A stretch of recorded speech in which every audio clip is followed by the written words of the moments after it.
tous, c'est Melichip. Alors aujourd'hui, je vais vous parler de la télé-réalité.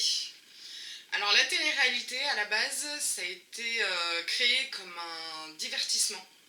Mais quand on voit aujourd'hui certaines émissions, on se dit waouh. Attends, j'ai mon cerveau qui se barre là, faut vite que je le rattrape. Alors pour commencer, je vais vous parler des ch'tis et des Marseillais. Alors le principe, c'est de gagner le maximum de jobs dans leur domaine, donc barman, DJ, il me semble qu'il y a stripteaseur aussi, enfin des choses comme ça, je sais plus exactement. En compétition avec l'équipe adverse, donc les ch'tis contre les Marseillais et vice versa. Alors pour moi, c'est des ados qui sont un peu immatures, mais enfermés dans des corps d'adultes. Je vois pas d'autre solution. Parce que t'as des scènes genre ah, t'es ma meilleure copine hein. Et puis 2 secondes après, t'as un petit mot de travers. Et c'est ah putain, chacune dans son coin, à bouder, je te fais la gueule jusqu'à ce que tu viennes t'excuser. Ah, c'est bon, on dirait des ados. Même un gamin de 12 piges, il fait plus ça, sérieux. Faut arrêter un peu les conneries. Ou alors, y en a un autre, sinon il dit à une nana ah bah hier, je regrette de pas t'avoir fait un smack, machin. Et puis le soir même, oh sniff, oh, j'ai voulu lui faire un bisou et puis elle m'a mis un vent devant tout le monde. Oh la honte hein. Non mais là c'est pire que le gamin de 12 piges. Là on se croirait en CM2, en primaire. C'est même plus le collège là. Faut arrêter un peu les conneries. Sérieux.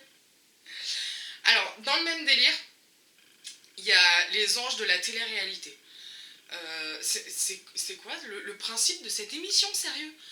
Le but, c'est de recycler d'anciens candidats de télé-réalité pour tenter, pour qu'ils tentent de revenir un petit peu dans le showbiz.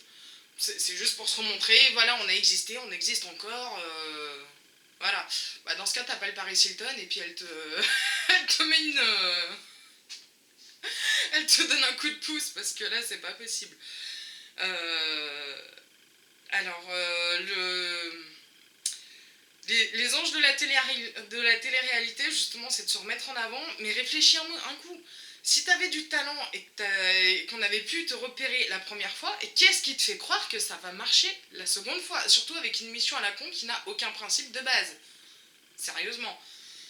Et Secret Story? Mais c'est quoi ce principe? C'est être enfermé pendant des semaines avec des gens que tu ne connais ni d'Ève, ni d'Adam, ni de... ni de je ne sais quoi d'ailleurs. Et il faut surtout pas qu'ils découvrent ton secret. Surtout que les secrets, généralement, ils sont un petit peu moisis. C'est genre, je suis homo, ou je suis accro aux jeux vidéo, ou encore, oh là là, ma femme et mes 2 ex sont dans la maison, attention! Mais tu sais quoi? Limite, tu restes chez toi, tu vis ta vie, au moins tu peux sortir, tu fais ce que tu veux, tu continues à bosser si t'as un boulot, et tu gardes ton secret pour toi. Ça revient au même. C'est, enfin, je sais pas, enfin moi j'arrive pas à comprendre le principe de Secret Story. Et qu'est-ce qu'il y a d'autre comme émission?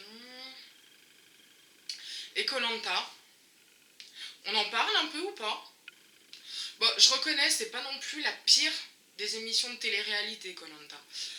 Le principe, c'est de se prendre pour Robinson Crusoe pendant 40 jours, avec des épreuves diverses au cours de l'aventure. Donc, genre, tenir en équilibre le plus longtemps possible sur un poteau, ou manger des insectes un peu chelous pour gagner des prix, des coupes, des trucs de confort. Je crois qu'il y a une épreuve où on peut gagner le feu après pour un peu plus de confort sur son camp. Enfin, bon, ça fait un petit moment que j'ai pas regardé. Mais je crois que j'ai regardé que la première saison et puis après ça m'a un peu gavé. Mais je te garantis que si tu fais ça chez toi, une fois que tu as payé tout ton loyer, toutes tes factures et qu'il te reste que 10 € en poche pour finir le mois, Bah, je te garantis que tu vas finir par les bouffer aussi, les vers et les araignées, hein. Ça revient au même, hein. Mais pour moi, le summum de la télé-réalité inutile, entre guillemets, c'est la ferme célébrité. Alors, c'est un petit peu le même genre que les anges de la télé-réalité, mais là, avec des ex-stars qui ont sorti que un ou deux tubes à succès il y a quelques années, et qui tentent de relancer leur carrière par le biais de cette émission.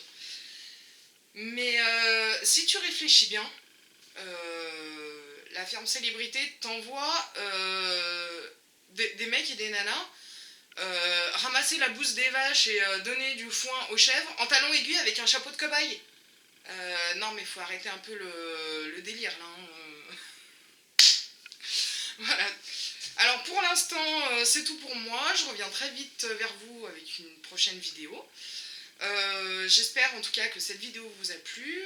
Bien sûr, tout ce que je viens de dire est à prendre au second degré. Hein, même si je me moque, c'est de la moquerie gentille, on va dire. Après, voilà, c'est ceux qui créent les émissions et tout, ils font ce qu'ils veulent. Il y en a à qui ça plaît, d'autres à qui ça plaît pas. Moi, voilà, c'est pas du tout mon genre d'émission. Donc voilà, pour l'instant, eh ben, je m'arrête là. Je vous retrouve avec une prochaine vidéo. Je n'ai pas encore écrit le script, donc je ne sais pas ce que ce sera. Ce sera peut-être ma vidéo d'ASMR que j'ai encore pas pu tourner. Sachant que là, je vais déménager sur Grenoble dans très peu de temps. Je pense d'ici la semaine prochaine. Donc je pense que les vidéos vont être un petit peu en stand-by le temps que je puisse m'installer correctement. Donc voilà, je vous fais des gros bisous et puis je vous retrouve très vite. Ciao!